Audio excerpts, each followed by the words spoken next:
আমাদের যিনি চেয়ারপারসন সাবেক প্রধানমন্ত্রী দেশনেত্রী বেগম খালেদা জিয়া তিনি অনেক অসুস্থ। আমি আপনাদের কাছে তার শারীরিক সুস্থতার জন্য দোয়া কামনা করছি।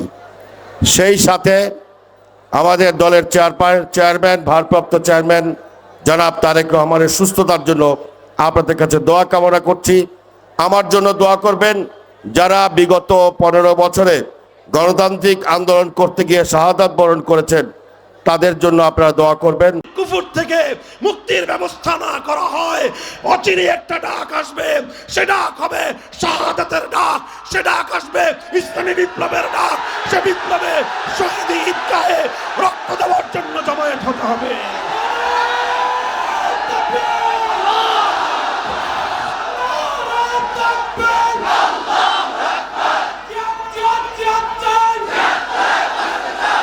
এমনকি আমাদেরকে বিরোধী দল বানাবার জন্য কিন্তু প্রস্তাব কিন্তু কম নিয়ে আসে নাই। 2, 4, 5, 10টা এমপি আমাদের জন্য অন্টুর ব্যাপার ছিল, কিন্তু ইসলামী আন্দোলন বাংলাদেশ পরিষ্কার বলেছে যে এই দেশের ভিতরে শতকরা 92 জনের মতো মুসলমান বসবাস করে। আর বারবার আমরা সিঁড়ি হতে চাই না, বারবার বরগাছা হতে চাই না। ইসলাম থাকবে বাংলাদেশের মধ্যে বট বৃক্ষের মতো, বাতিলদের তার ভাগে ভাগের জন্য আবির্ভূত হবে বাংলাদেশ।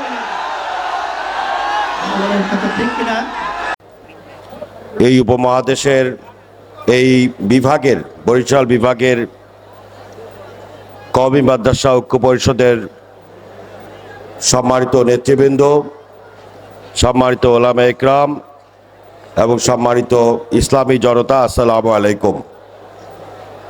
এখন পীর সাহেব হুজুর তার গুরুত্বপূর্ণ বক্তব্য রাখবেন।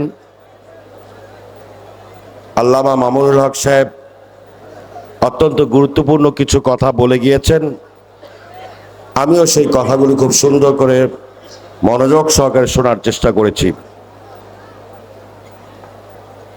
আমি আলেম সমাজের এই দাওয়াত যখন পেয়েছি, মূলত আমি লোক সংগ্রহণ করতে পারিনি। আমি চিন্তা করেছি আলেমদের মধ্যে এত বড় একটি সমাবেশ আমার এলাকায়, আমার বাড়ি কিন্তু বরিশালের চরমনাইতে, হযরত পীর সাহেব হুজুরের বাড়ির পাশে আমার বাড়ি, সেই হিসেবে আমার বাড়ির কাছে হচ্ছে, সেই কারণেই আমি মূলত আজকের এই সভায় অংশগ্রহণ করেছি। গত 15 বছর বিশেষ করে বড় বড় ইসলামী মহাসমাবেশ বা ওয়াজ মাহফিল, তাফসির মাহফিল, এগুলো মানুষ কিন্তু ভুলেই যেতে বসেছিল। একটু আগে আপনাদের এই মহাসচিব সাহেব বক্তব্য রাখতে গিয়ে বলেছিলেন যে এত বড় সমাবেশ অনেক দিন এই মাঠে হয় না, অথচ বরিশাল অঞ্চল হচ্ছে ইসলামী জনতা আলেম ওলামাদের অঞ্চল। এই অঞ্চলে এই মৌসুমে বড় বড় ওয়াজ মাহফিল হওয়া এটা একটা সংস্কৃতি ছিল। গত 15 বছরে এমন একটি সরকার ক্ষমতায় ছিল, তারা এই দেশের ইসলামী বক্তা তাদেরকে গ্রেপ্তার করেছে, আলেম ওলামাদেরকে নির্যাতন করেছে, আলেম ওলামাদেরকে হত্যা করেছে। তারা এই দেশে হিন্দুত্ববাদ তৈরি করতে চেয়েছিল। আল্লাহর অসীম রহমতে সকলের প্রচেষ্টায় বাংলাদেশে এই ইসলাম বিরোধী, মানবতা বিরোধী, গণতন্ত্র বিরোধী অপশক্তির বিদায় হয়েছে।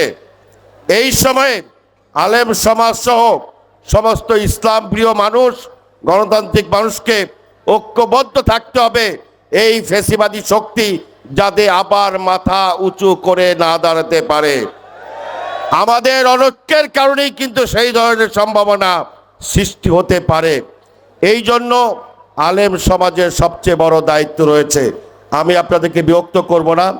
সর্বশেষ, যেহেতু আমার পরিচয় আপনারা জেনেছেন, আমি বাংলাদেশ জাতীয়তাবাদী দলের কেন্দ্রীয় কমিটির সদস্য। আমাদের যিনি চেয়ারপারসন সাবেক প্রধানমন্ত্রী দেশনেত্রী বেগম খালেদা জিয়া তিনি অনেক অসুস্থ। আমি আপনাদের কাছে তার শারীরিক সুস্থতার জন্য দোয়া কামনা করছি। সেই সাথে আমাদের দলের চেয়ারম্যান ভারপ্রাপ্ত চেয়ারম্যান জনাব তারেক রহমানের সুস্থতার জন্য আপনাদের কাছে দোয়া কামনা করছি। আমার জন্য দোয়া করবেন। যারা বিগত 15 বছরে গণতান্ত্রিক আন্দোলন করতে গিয়ে শাহাদাত বরণ করেছেন তাদের জন্য আপনারা দোয়া করবেন। আপনাদের সকলকে ধন্যবাদ। আসসালামু আলাইকুম।